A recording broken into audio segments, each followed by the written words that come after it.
নমস্কার। শুরু করছি বিজ্ঞান ও প্রযুক্তি অনুষ্ঠান। আজকের আমাদের এই অনুষ্ঠানের আলোচনার মূল বিষয় হচ্ছে জাতীয় বিজ্ঞান দিবস। আর এই বিষয়ে কথা বলতে আজকে আমার সঙ্গে ডিডি ত্রিপুরা স্টুডিওতে উপস্থিত রয়েছেন বিশিষ্ট বিজ্ঞানকর্মী শ্রী অয়ন কুমার সাহা মহাশয়। আপনাকে স্বাগত জানাই। নমস্কার। আলোচনা শুরুতেই আমি যে প্রশ্নটি আপনার কাছে রাখতে চাইছি সেটি হচ্ছে 28শে ফেব্রুয়ারি কেন ভারতের জাতীয় বিজ্ঞান দিবস?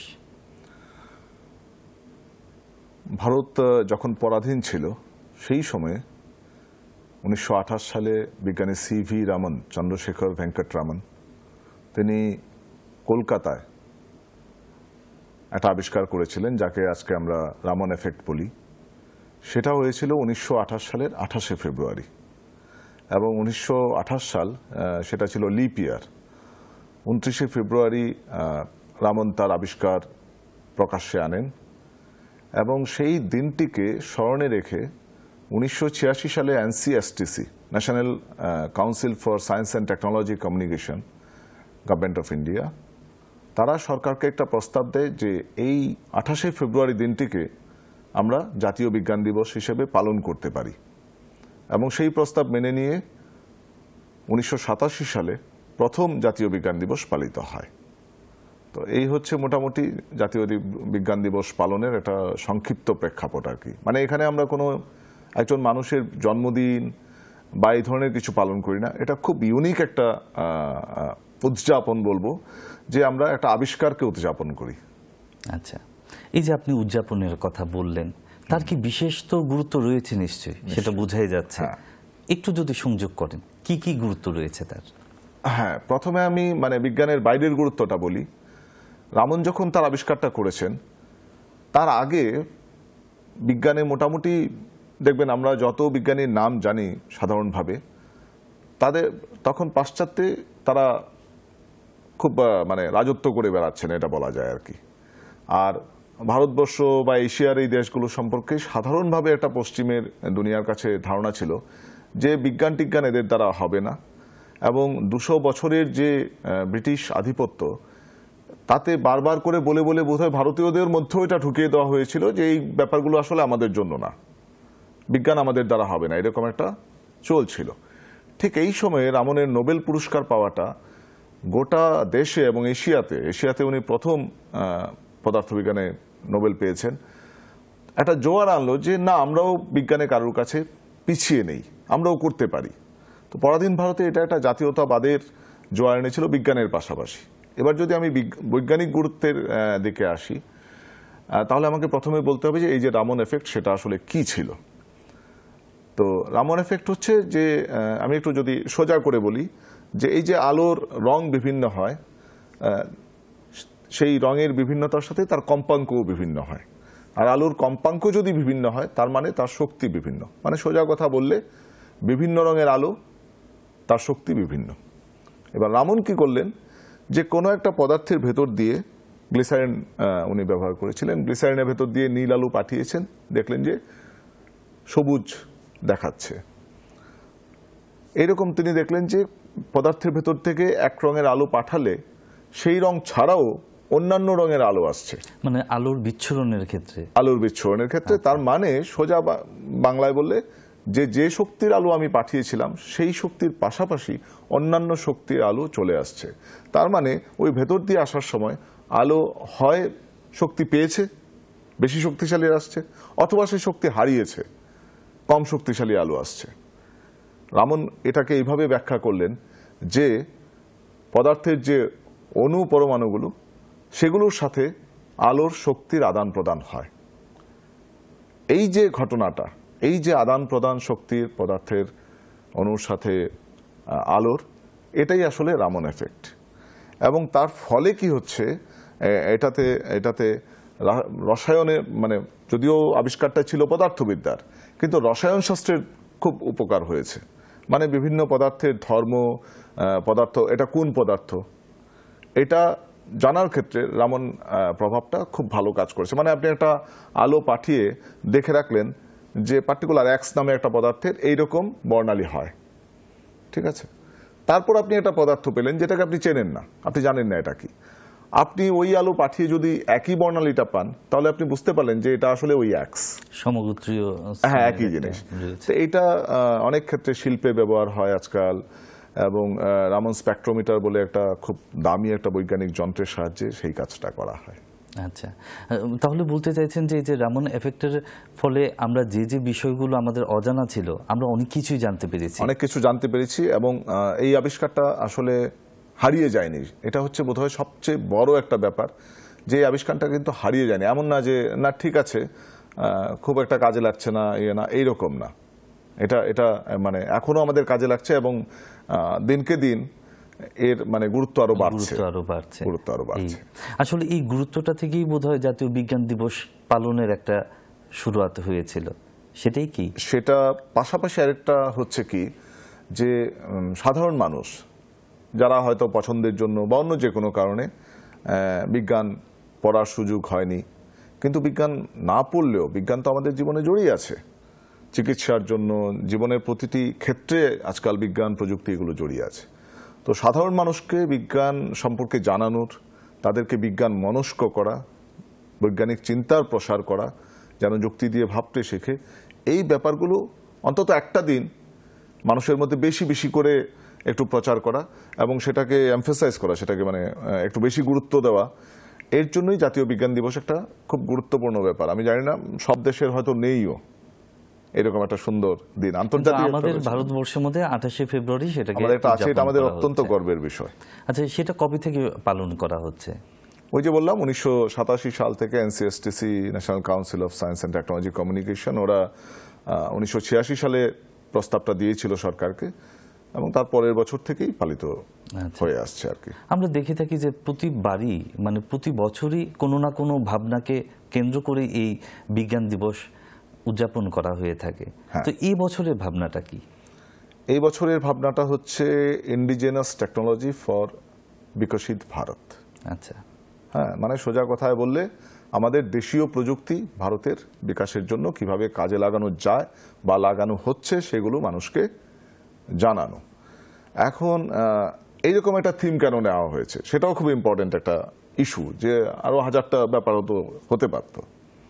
আমরা যদি পরপর কিছু ঘটনা দেখি আর কি, গত কয়েক বছরে ভারত কিন্তু বিজ্ঞান প্রযুক্তিতে একটা দুর্দান্ত জায়গায় চলে গেছে। আমাদের এখন যদি আমরা রিসার্চ পাবলিকেশন এটা দেখা হয় যে কোনো একটা দেশ থেকে কত গবেষণাপত্র প্রকাশিত হচ্ছে, সেখানে আমরা গোটা বিশ্বে 5ম স্থানে চলে এসেছি। 1915-তে যে গ্লোবাল ইনোভেশন ইন্ডেক্স, কতটা উদ্ভাবন হচ্ছে দেশে, সেই ইন্ডেক্সে 1915 সালে আমাদের স্থান ছিল 81। সেখান থেকে এখন আমরা চলে এসেছি 40-এ। গত 10 বছরের কম সময়ে আমরা প্যাটেন্টের জন্য, যেখানে উদ্ভাবন হয়েছে এই জিনিসটা মানুষের কাজে লাগাতে পারে একটা আবিষ্কার, প্যাটেন্টের জন্য আবেদনপত্র ভারত থেকে জমা পড়েছে 90,000। পাশাপাশি আমরা যদি দেশীয় প্রযুক্তির মানে একদম খুব দারুণ উদাহরণ দেখতে চাই, তাহলে কোভিডের সময় আমরা দেখেছি আমাদের এখানে দেশে টিকা তৈরি হয়েছে। আমরা চন্দ্রযান এগুলো দেখছি। প্রধানমন্ত্রী বলেছেন যে আমি মেক ইন ইন্ডিয়ার কথা বলেছিলাম, আপনারা তো মেক ইন ইন্ডিয়াকে চাঁদে পৌঁছে দিয়েছেন। তাহলে এই যে ব্যাপারগুলো, এইটা যত প্রচার হবে তত আমাদের যারা স্টার্ট আপ, যারা নতুন প্রজন্ম, যারা খুব পড়াশোনা শিখেছে প্রযুক্তি নিয়ে, বিজ্ঞান নিয়ে, তারা উৎসাহ পাবে যে আমি এমন কিছু একটা উদ্ভাবন করি, আমার দেশে এত মানুষ এত কিছু করছে, তাহলে আমিও একটা কিছু উদ্ভাবন করি যেটা দিয়ে মানুষের একটা সমস্যা সমাধান করা যাবে এবং তার থেকে আমারও উপার্জন হবে। এই ব্যাপারটাকে হাইলাইট করা, মানে দেশীয় প্রযুক্তির সাহায্যে ভারতকে আরো অনেক দূর বিকশিত করার জন্য, উন্নতির চূড়ান্ত শিখরে নিয়ে যাওয়া, উন্নতির চরম শিখরে পৌঁছে যাওয়া, কিংবা আমরা বলতে পারি যে জলে, স্থলে, অন্তরিক্ষে যেখানেই যায় না কেন বিজ্ঞানের জয়যাত্রা তো অনবরত সেটা চলছে, কন্টিনিউয়াস প্রসেস। এই যে বিজ্ঞান নিয়ে ভাবনা বা বিজ্ঞান মনস্ক একটা মানসিকতা বা আমাদের মন থাকাটা আজকের দিনে একজন সচেতন নাগরিক হিসেবে আমাদের কতটুকু জরুরি? ভীষণ জরুরি, ভীষণ জরুরি। এক তো হচ্ছে প্রযুক্তি এতটা এগিয়েছে, মানুষ সেভাবে তৈরি হয়নি যে এত দ্রুত যে পরিবর্তন প্রযুক্তির তার সাথে খাপ খাইয়ে নিতে পারবে। এই জন্য নিয়মিত পড়াশোনা করা, নিয়মিত নিজেকে আপডেট রাখা, এটা একটা জরুরি ব্যাপার হয়ে দাঁড়িয়েছে। এবং আপনারা শুনবেন যে বিভিন্ন ধরনের প্রযুক্তি কাজে লাগিয়ে নানাভাবে মানুষকে ঠকানো হচ্ছে আজকাল। তাহলে এইটা গেল একটা দিক, যে প্রযুক্তি কিভাবে কাজে লাগানো হচ্ছে, কি হতে পারে, এই ব্যাপারগুলো সম্পর্কে একজন সাধারণ মানুষেরও অন্তত উপরে উপরে একটা ধারণা থাকতে হবে। দ্বিতীয় হচ্ছে, আগে আমরা যখন শুরুতে বিজ্ঞান প্রচারের কাজ করেছি তখন এই ব্যাপারগুলো ছিল, এবং এখনো যে নেই এরকম না, যে বহু কুসংস্কার রয়েছে এখনো বহু মানুষ অসুখ হয়ে গেলে, আমাদের ত্রিপুরাতেই হয় যে ম্যালেরিয়া হয়েছে, বাচ্চাটিকে প্রথম হাতুড়ে ডাক্তার দিয়ে বা অন্য মন্ত্রতন্ত্র টুকটাক দিয়ে করে টোরে তারপর যখন অবস্থা আরো খারাপ হলো তখন হাসপাতালে নিয়ে যাওয়া হচ্ছে এবং তাকে বাঁচানো যাচ্ছে না। আমি ম্যালেরিয়ার কথা বললাম, অন্য অনেক রোগের ব্যাপারেও নিশ্চয়ই এরকম হয় এবং নিশ্চয়ই হয়।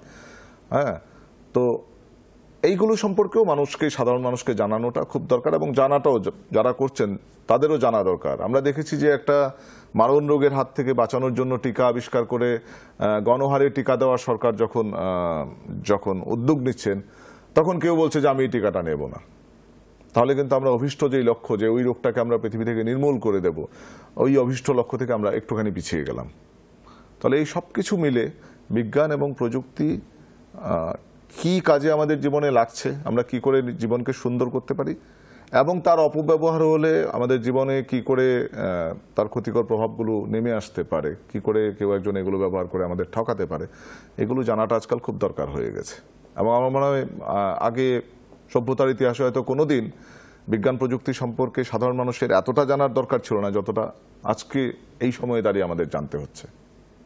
বাহ, দর্শক বন্ধুরা, আজকে আমরা কথা বলছি জাতীয় বিজ্ঞান দিবসকে নিয়ে, এবং এই বিষয়ে আলোকপাত করছেন আজকে বিশিষ্ট বিজ্ঞানকর্মী আমাদের সঙ্গে রয়েছেন শ্রী অয়ন কুমার সাহা মহাশয়। আমরা ওনার কাছ থেকে আরো অনেক কিছু জানার চেষ্টা করব। এই যে আমরা জাতীয় বিজ্ঞান দিবস আমরা পালন করছি, আমাদের গোটা ভারতবর্ষে সেটি কি করে উদযাপন করা হচ্ছে, বা আমাদের রাজ্যেও এই বিষয়ে কি কি উদ্যোগ গ্রহণ করা হয়েছে?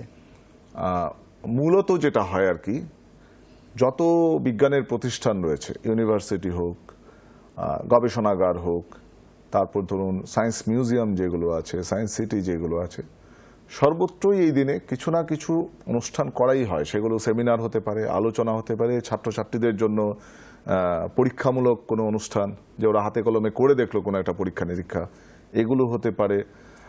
তারপর আকাশ নিয়ে বিভিন্ন আকাশ দেখা, এইসব হতে পারে। এইগুলো কিন্তু আমাদের দেশে জাতীয় বিজ্ঞান দিবসের চেয়ে বড় বিজ্ঞানের উৎসব আর নেই।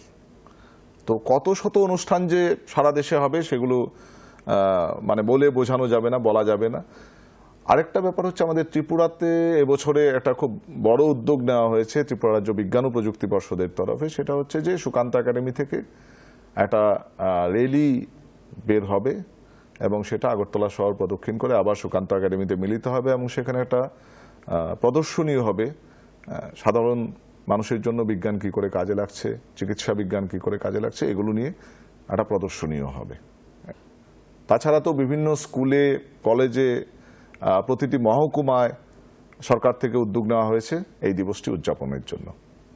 আচ্ছা, আমরা উদযাপন করলাম একটা দিন, তারপরে বছরের বাকি দিনগুলোতে আবার ভুলে গেলাম, সেটাকে মনে রাখাটা খুব জরুরি? আসলে 365 দিনে আমাদের প্রায় 500 বেশি দিবস উদযাপন, এরকম দেখবেন যে আজকে ওটা, কালকে ওটা, বা একই দিনে 3টে এরকম হয়। কারণ প্রত্যেক দিনই কোনো না কোনো একটা দিবস উদযাপন করা হচ্ছে, আলাদা করে আমরা জাতীয় বিজ্ঞান দিবসও সেলিব্রেট করছি। এটাকে আপনি এভাবে দেখতে পারেন যে বছরে একটা দিন করলাম, বাকি দিনগুলো ভুলে গেলাম। আমি এটাকে এভাবে দেখি যে বছরে একটা দিন অন্তত ওই পার্টিকুলার দিন বিষয়টার যে গুরুত্ব রয়েছে আমাদের জীবনে, সেটা প্রতি বছর একদিন করে মনে করিয়ে দেওয়া হচ্ছে, তাতে বরং এই ব্যাপারটার গুরুত্ব বাড়ছে। আজকে যদি বিজ্ঞান দিবস বলে কিছু না থাকতো, তাহলে অত শত বিজ্ঞানের ইনস্টিটিউশন, স্কুল, কলেজ, সরকারি স্তরে এতগুলো বিজ্ঞানের প্রোগ্রাম একদিনে বা কেউ 7 দিন ব্যাপী, কেউ 1 মাস ব্যাপী উদযাপন করছে, এই উদযাপনটা তো হতো না। তাহলে সেটা একটা পজিটিভ দিক, এটা দুর্দান্ত একটা পজিটিভ দিক। এবং আমি বলি যে অনেকেই এটা নিয়ে দ্বিমত পোষণ করেন, কিন্তু আমি এটাকে এভাবেই দেখি যে ওই বিষয়টা, আজকে নিউমোনিয়া ডে হচ্ছে, আজকে এনভায়রনমেন্ট ডে হচ্ছে, আজকে ওয়াটার ডে হচ্ছে, এই যে ব্যাপারগুলো, এগুলো যে আমাদের জীবনে কত ইম্পর্টেন্ট সেগুলো অন্তত বছরে একটা দিন মনে করিয়ে দেওয়া হচ্ছে। কোনো একটা অথরিটি বারবার মনে করিয়ে দিচ্ছে যে দেখো এগুলো কিন্তু ভীষণ ইম্পর্টেন্ট, সারা বছর এগুলো মেনে চলবে। আচ্ছা, একটু যদি অন্য প্রসঙ্গে চলে আসি, ধরুন ছোট বাচ্চারা, তারাই তো আগামী দিনের ভবিষ্যৎ। তো তাদের মধ্যে সেই ছোটবেলা থেকেই কি বিজ্ঞান মানসিকতার একটা বিষয় কি মানে প্রবেশ করে দেওয়াটা উচিত, বা কখন সেটা তাদের বিজ্ঞান মনস্ক করে তোলা দরকার? মানে আর এই ক্ষেত্রে অভিভাবকদের কি ধরনের ভূমিকাটা পালন করা উচিত? ছোটবেলা থেকেই নিশ্চয়ই, হ্যাঁ, মানে মাটি যত নরম থাকবে তত শেপ দেওয়াটা খুব সোজা। এখন হচ্ছে অভিভাবকদের প্রথম বোধহয় শুরু হয় অভিভাবক এবং স্কুল কলেজে, এটা নিয়ে বিস্তারিত আলোচনা করা যায়। খুব ছোট হচ্ছে যে প্রত্যেকটা শিশু জানতে চায়, প্রত্যেকটা শিশু তার হাজারটা প্রশ্ন থাকে, এবং সব জায়গায় তো না, বাট বহু জায়গাতে এরকম হয় যে তার প্রশ্নগুলোকে চাপা দিয়ে দেওয়া হয়। তাই আমি বলবো যে সবচেয়ে সোজা উপায় হচ্ছে একটা শিশু নানান ধরনের প্রশ্ন, যেগুলো আপাত দৃষ্টিতে মনে হয় যে উদ্ভট প্রশ্ন, বাট যারা পড়াচ্ছেন, যারা তার অভিভাবক অভিভাবিকা, তাদের উচিত প্রত্যেকটা প্রশ্নের সঠিক উত্তর দেওয়া, এবং তার মধ্যে এই প্রশ্ন করার যে একটা ইচ্ছা, সেটাকে চিরকালের জন্য বাঁচিয়ে রাখা। মানে never loose the Holi spirit of enquiry, একটা আইনস্টাইনের কথা আছে। ওটা যে পবিত্র, যে মানে জানার যে পবিত্র ইচ্ছা, সেটা কোনোদিন মরতে দেওয়া উচিত না, ওটাকে জাগিয়ে রাখা। এবং আমরা যদি খুব সাধারণ সাধারণ নিয়ে দেখি, যেমন ধরুন খুব সহজ যে প্রশ্নটা আমরা সবাই ছোটবেলা থেকে পড়ে এসেছি, লক্ষ লক্ষ লোক দেখেছে গাছ থেকে ফল নিচে পড়ে, একটা লোকের মাথায় এসছে গাছ থেকে নিচে পড়ছে কেন, উপরেও তো যেতে পারতো, ছেড়ে গেল তো উপরে যেতে পারতো, কেন যাচ্ছে না? তো দ্যাটস সিলি কোশ্চেন। ওর থেকেই তো এত বড় একটা তথ্য আমরা গ্র্যাভিটেশনাল পেয়েছি নিউটনের কাছ থেকে। এই আর কি, মানে প্রশ্নগুলো ভীষণ ইম্পর্টেন্ট। আমি যখন যাই স্টুডেন্টদের সাথে কথা বললে আমি এই কথাটা সবসময় বলি যে যে কোনো প্রশ্ন করে যাও, কারণ হতে পারে আমি উত্তর ভুল দেব, but questions are always right. উত্তর ভুল হতে পারে, এই জন্য তার জন্য তো জানার আগ্রহটাও তো তাদের মধ্যে বাড়বে। একদম, যত উত্তর পাবে ততই সে জানবে যে জানার কোনো মানে আরো এটা জানা যায়, ওটা জানা যায়, ওটা নিয়ে একটা প্রশ্ন আছে। আচ্ছা, আমরা ব্যক্তি সিভি রমনের জীবন সম্পর্কে যদি একটু আলোকপাত করি, তাহলে আমরা দেখতে পারি যে ওনার জীবনের মধ্যে নানান দিক রয়েছে বা নানান ঘটনা রয়েছে।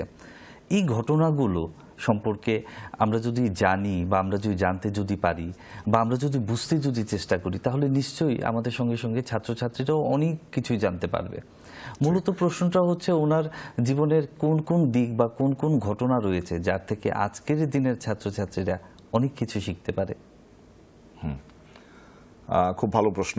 মানে ব্যক্তি সিভি রমন সত্যি, মানে তার আবিষ্কারটাকে যদি আমরা একপাশে সরিয়েও রাখি, বহু জিনিস ব্যক্তি সিভি রমনের কাছ থেকে শেখার রয়েছে। যদি একদম ছোটবেলা থেকে শুরু করি, তাদের পরিবার খুব ধনী ছিল না।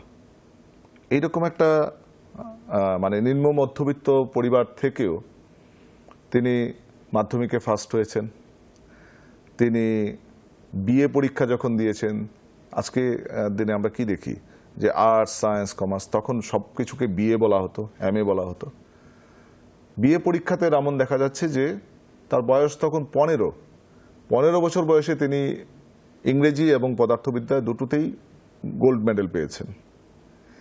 এমএতে গিয়ে পদার্থবিজ্ঞানে ফার্স্ট ক্লাস ফার্স্ট হয়েছেন, এবং তখন তার বয়স 19 বছর বয়সে তিনি কলেজ থেকে বেরিয়েই পরীক্ষা দিয়েছেন এজি, মানে অ্যাকাউন্টেন্ট জেনারেলের যে অফিস, তাতে চাকরির জন্য, এবং 19 বছর বয়সে অ্যাসিস্ট্যান্ট অ্যাকাউন্টেন্ট জেনারেল হিসেবে চাকরি পেয়ে তিনি চাকরি করতে এসেছেন কলকাতায়। ঠিক আছে, এবারে আসুন সোশ্যাল ইস্যুতে। জাতিভেদ প্রথা, মানে জাতিতে একই, আমার জাতির না হলে, আমার কাস্টের না হলে বিয়ে হবে না, এই ব্যাপারটা এখনো আছে। সে সময় আরো প্রবল ছিল। রামন কিন্তু কীর্তন দেখতে গেছেন, লোকসুন্দরী যিনি তার স্ত্রী ছিলেন তাকে পছন্দ হয়েছে, এবং প্রচলিত রীতির বিরুদ্ধে গিয়ে তাকে বিয়ে করেছেন। আমরা যদি পরবর্তী সময়ে আসি, উনি চাকরি করছেন এজি অফিসে। উনি কলকাতায় এসে দেখলেন যে বউবাজারে ওই ডক্টর মহেন্দ্রলাল সরকারের কাল্টিভেশন অফ সায়েন্স, সেটাকে দেখে তিনি একদিন ঢুকলেন। এখানে কি হয় দেখলেন যে এখানে গবেষণা করা যায়, বক্তৃতার হল রয়েছে, গবেষণাগার রয়েছে। তিনি ওই অফিসে চাকরি করতে যাওয়ার সময় সকালে একবার গবেষণা করতে ঢুকতেন, আবার ফেরার পথে আবার সন্ধ্যাবেলা ঢুকতেন। কতটা ভালোবাসা এবং ডেডিকেশন থাকলে এটা করা যায়, এটা আমরা বাচ্চাদের বলতে পারি তার জীবন সম্পর্কে। 1913 সালে যখন আশুতোষ মুখার্জি কলকাতা বিশ্ববিদ্যালয়ে উপাচার্য, তিনি কিছু অধ্যাপকের পদ তৈরি করলেন যেগুলোর বেতন সেই সময়ে কিছু বিশিষ্ট ব্যক্তিরা দিতেন। এরকম একটা পদ ছিল পালিত অধ্যাপক, স্যার তারকনাথ পালিত, তার দেওয়া পয়সা থেকে বেতনটা হতো। তো সেই পালিত অধ্যাপক মানে পদার্থবিজ্ঞানের পালিত অধ্যাপকের জন্য রামনকে বলা হলো। আশুতোষ মুখার্জি বেছে বেছে সব দুর্দান্ত লোককে আনছেন বিশ্ববিদ্যালয়ে বিজ্ঞান পড়ানোর জন্য। প্রফুল্লচন্দ্র রায়কে নিয়ে এসছেন। তো বেতন কত? যে চাকরিটা করছেন তার অর্ধেক। রামন সেই 1913 সালে রাজাবাজার সায়েন্স কলেজে পদার্থবিজ্ঞানের পালিত অধ্যাপক পদে যোগ দিচ্ছেন। তার যে অরিজিনাল চাকরিটা আছে তার অর্ধেক বেতনে। আমার মনে হয় পৃথিবীর ইতিহাসে এইরকম অদ্ভুত কাণ্ড আর খুঁজে পাওয়া যাবে না। এখন কাউকে বললে কোনো ছেলে মেয়ে কেউ রাজি হবে না, আমি নিজে রাজি হব না, যে অর্ধেক বেতনে বিজ্ঞান ভালোবাসে এই জন্য কলেজে পড়াতে যাচ্ছে। এবং তার স্বদেশ প্রেম, তার যে মানে অভিমান, সেটা আমরা দেখতে পাই। এই পালিত অধ্যাপক পদের জন্য একটা পয়েন্ট ছিল যে যে চাকরিটা করবে তাকে বিদেশে শিক্ষিত হতে হবে। রামন বলল যে আমি বিদেশে শিক্ষা নিতে যাব না, যদি আমাকে নিতে হয় তোমরা আইন পাল্টাও। এবং মানে আসলে সেই সময় মানে দেশাত্মবোধ যে কি জিনিস, আশুতোষ মুখোপাধ্যায় আইন পাল্টালেন, পাল্টে সেই রামনকেই ওখানে ঢোকালেন। রামনের দেশাত্মবোধের আরেকটা খুব দুর্দান্ত উদাহরণ পাওয়া যায়, সেটা হচ্ছে যখন তিনি নোবেল নিচ্ছেন। তিনি নিজে লিখছেন যে মানে সেখানে পাগড়ি গলাবন্ধ কোট পরা ভারতীয় একজন আমি, অন্য সবাই তো বেশ কোট টাই পরে টরে গেছে। তো নিজেকে খুব একলা মনে হচ্ছে এরকম। তারপর রাজা গুস্তাবের কাছ থেকে যখন পুরস্কারটা নিলাম তখনও সাংঘাতিক আবেগমথিত হয়ে গেছি, তবু নিজেকে ধরে রাখলাম। এরপরেই পেছন ফিরে দেখি যে এতক্ষণ আমি বসেছিলাম একটা ব্রিটিশ জাতীয় পতাকার তলায়। সেই মুহূর্তে মনে হলো যে আমাদের হতভাগ্য দেশ ভারতবর্ষ, তার একটা নিজস্ব পতাকা পর্যন্ত নেই। এবং তিনি সেই মুহূর্তে কেঁদে ফেললেন। এটা তার নিজের লেখা। এটা দিয়ে বোঝা যায় যে একটা মানুষের দেশের প্রতি, বিজ্ঞানের প্রতি ভালোবাসার আমরা উদাহরণ দেখলাম, দেশের প্রতি তার কি ভালোবাসা। আমার মনে হয় এই ব্যাপারগুলো যার কাজ নিয়ে আমরা জাতীয় বিজ্ঞান দিবস উদযাপন করি, তার সম্পর্কে এই কথাগুলো আজকের প্রজন্মকে জানানোটা খুব দরকার, যে একজন ভালো মানুষের কি গুণাবলী। বিজ্ঞান সম্পর্কেও জানবে, আমাদের দেশ সম্পর্কেও জানবে, দেশের মানুষকেও ভালোবাসবে এবং নিজেকেও ভালোবাসবে। আসলে এই যে নতুন প্রজন্ম যারা রয়েছে তারা তো সবাই ধরুন খুব টেকনোলজিকে নিজের হাতের মুঠোর মধ্যে নিয়ে আসছে। কিছু জানুক বা না জানুক, তারা কিছু না কিছু করতেই চাইছে। আবার এরকমও অনেক ছাত্রছাত্রীরা রয়েছে যারা কিছু শিখতে চায়, জানতে চায় বা কিছু একটা করে দেখাতে চায়। তাদের ক্ষেত্রে বিজ্ঞান কতটুকু সুযোগ এনে দিচ্ছে? এখন দেখুন, প্রত্যেকটা চোখ ধাঁধানো প্রযুক্তির পেছনে, টেকনোলজির পেছনে বিজ্ঞান আছে, যার আবিষ্কারটা হয়তো কোনো একটা ভাঙাচোরা ল্যাবে হয়েছে বহু আগে, অথবা আধুনিক যে আবিষ্কারগুলো হচ্ছে সেগুলো কোনো একটা ল্যাবেই হচ্ছে, যেখানে হয়তো নাম না জানা, কারণ আজকাল আর একজন করেছে এরকম কিছু নেই, আজকাল বিজ্ঞানীদের একটা টিম কাজ করে। ঠিক আছে, নাম না জানা বহু মানুষের পরিশ্রমের ফলে একটা তথ্য তৈরি হয়, সেই তথ্যের উপর ভিত্তি করে একটা প্রযুক্তি তৈরি হয়। সেই প্রযুক্তিটাকে আমরা দেখে আমরা ব্যবহার করতে ভালোবাসি, আমরা ভাবি যে আমরা বোধহয় অনেক কিছু জেনে ফেললাম। কিন্তু ইম্পর্টেন্ট হচ্ছে যদি এই প্রযুক্তির ধারাটাকে অব্যাহত রাখতে হয়, যে আরও নতুন জিনিস বেরোক, আরও আমাদের জীবন সুন্দর হোক, আরও আমরা যে কঠিন রোগ ব্যাধিতে এখনও মানুষ মারা যাচ্ছে এত উন্নতির পরেও, সেগুলোকে জয় করতে হবে, তাহলে কিন্তু আপনাকে ঘুরে ফিরে সেই আবার ল্যাবে ফিরে যেতে হবে। এই জন্য এটা খুব ইম্পর্টেন্ট যে একটা দেশে মানে প্রযুক্তির চোখ ধাঁধানো উন্নতি দেখে নতুন প্রজন্ম তারা উৎসাহিত হবে, তারা সেই প্রযুক্তি ব্যবহার করতে চাইবে। But at the same time আপনাকে বেসিক সায়েন্স পড়ার জন্য দুর্দান্ত স্টুডেন্টও দরকার। যত ভালো ছেলে মেয়ে বেসিক সায়েন্সে যাবে, গবেষণা করবে, গবেষণাপত্র প্রকাশ করবে, তত দেশে প্রযুক্তির উন্নতি হবে, নতুন নতুন প্রযুক্তি বেরিয়ে আসবে। এ তো আপনি ধরুন না ফর্মাল ওয়ের কথা বললেন, যারা ধরুন প্রথাগত শিক্ষায় শিক্ষিত নয়, এরকমও তো অনেকে আছেন যারা কিছু না কিছু আবিষ্কার করছেন। তাদের এই আবিষ্কারটাকে আবিষ্কারী হিসাবে ঘোষণা দেওয়ার জন্য তারা কি করতে পারে? তারা তো প্যাটেন্টের জন্য করতে পারে আবেদন, সেগুলোর জন্য করবে, সেগুলোর জন্য সরকারি জায়গা রয়েছে যেখানে গেলে ফ্রিতেই গোটা কনসালটেশন, তারপর সার্চিং হয়, মানে এইরকম কাজ অন্য কেউ পৃথিবীর অন্য কোথাও করেছে কিনা, এগুলো সর্বত্র ভারত সরকারের ব্যবস্থা রয়েছে করার জন্য। আমাদের ত্রিপুরাতেও কি আছে? ত্রিপুরাতেও আছে, বিজ্ঞান প্রযুক্তি দপ্তরে আলাদা একটা প্যাটেন্ট ইনফরমেশন সেল রয়েছে, ওরা সাহায্য করে। আরেকটা ভারত সরকারের বডি রয়েছে, সেটা হচ্ছে ন্যাশনাল ইনোভেশন ফাউন্ডেশন। তার অফিস হচ্ছে গুজরাটে, কিন্তু তারা সারা দেশে কাজ করে। সেইখানে হচ্ছে মানে বিজ্ঞানের কোনো তত্ত্ব নয়, কিন্তু কোনো একটা উদ্ভাবন, আমি এমন একটা কিছু তৈরি করলাম, একটা যন্ত্র করতে পারি, বা একটা ভ্যালু এডিশন, একটা যন্ত্র ছিল তাকে আমি একটুখানি পরিবর্তন করলাম, তাতে আরো সহজ হয়ে গেল কাজটা, আরো অনেক বেশি মানুষের উপকার লাগছে। এইরকম যে কাজগুলো, সেটা দেখছে ন্যাশনাল ইনোভেশন ফাউন্ডেশন। আমি একটা ছোট কাহিনী বলি। আমাদের ত্রিপুরাতে গন্ডাছড়াতে ওরা বিভিন্ন জায়গায় ঘুরে ঘুরে এরকম বাচ্চাদের কাছ থেকে আইডিয়া চায়। তো ত্রিপুরাতে গন্ডাছড়ায় বছর কয়েক আগে ওরা একটা আর্ট কম্পিটিশন করেছিল। তার বিষয় হচ্ছে যে একটা নতুন কিছু, তোমার ভাবনা এটা নতুন কিছু যেটা মানুষের কাজে লাগবে। তো আমাদের একটি জনজাতি ছেলে, সে সম্ভবত তখন ক্লাস 3 বা 4-এ পড়তো, এরকম মানে প্রাইমারি সেকশনে বাচ্চা ছেলে, সে একটা ছবি আঁকলো, একটা ছাতি, তার নিচে দুজন যাচ্ছে। তো তারা সেই ছবি টবি নিয়ে চলে গেছে তারা, আর ওখানে গিয়ে দেখে তাদের হঠাৎ অবাক লাগলো যে এই আবার কেমন ছাতি, ছাতি একটা, কিন্তু দুজন হেঁটে হেঁটে যাচ্ছে। অত বাচ্চা ছেলে, সে আঁকাটাও ঠিকঠাক মতো নয়।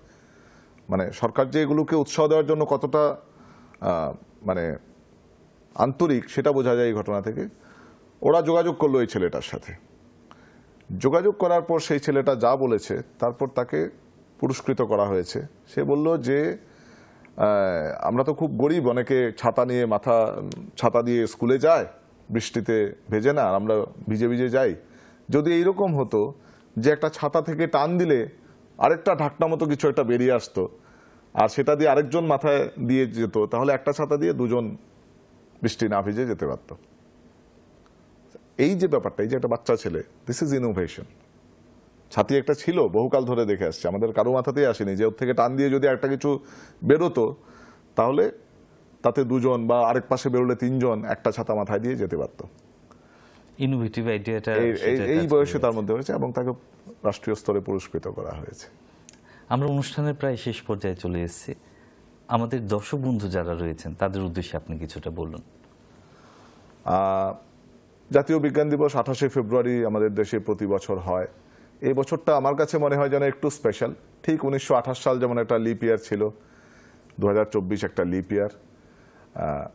তো এই একটা দিন অন্তত আমরা এই নিয়ে আলোচনা করেছি যে বছরে একটা দিন, হ্যাঁ বছরে একটা দিনই হোক না, আপনি যদি কোনো স্কুলে চাকরি করেন, সেদিন একটু আপনার ক্লাসে বিজ্ঞান নিয়ে কথা বলুন, এই আবিষ্কারটা নিয়ে কথা বলুন, বা অন্য যে কোনো একটা বিজ্ঞানের বিষয় নিয়ে কথা বলুন, দিনটাকে উদযাপন করুন। এমন মানে বিজ্ঞানের কথা বলার জন্য সব সময় যে একটা সরকারি আদেশ থাকতে হবে, পয়সা থাকতে হবে, এরকম কিছু না। একটা ক্লাস হচ্ছে সবচেয়ে সুন্দর জায়গা যেখানে প্রতিদিন বিজ্ঞানের আলোচনা করা যায়, অন্তত 2-3 মিনিট তো করাই যায়। যদি আপনি সমাজে কখনো অবৈজ্ঞানিক কিছু করতে দেখেন, অনেক সময় প্রতিবাদ করা যায় না, কিন্তু মৃদু হলেও আপনি মানুষকে বোঝানোর চেষ্টা করুন।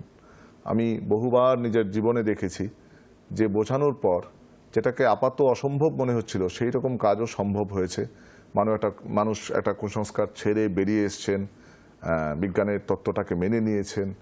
তাহলে আমরা সবাই যদি চেষ্টা করি, সরকারি চেষ্টার পাশাপাশি আমাদের আন্তরিক চেষ্টা থাকলে, আমরা তো এগিয়ে যাচ্ছি। আমরা বললাম যে বিজ্ঞানে আজকে আমরা একটা শক্তিধর জায়গায় পৌঁছে গেছি, আরো 1 নম্বরে আমরা যেতে পারবো তাহলে ভবিষ্যতে। অনেক অনেক কৃতজ্ঞতা আপনাকে আমাদের স্টুডিওতে আসার জন্য। তার সঙ্গে ধন্যবাদ জানাই আপনাদেরকেও যারা এতক্ষণ ধরে আমাদের সঙ্গে ছিলেন। আজকের আলোচনা আমরা এখানেই শেষ করলাম। সবাই ভালো থাকবেন। নমস্কার।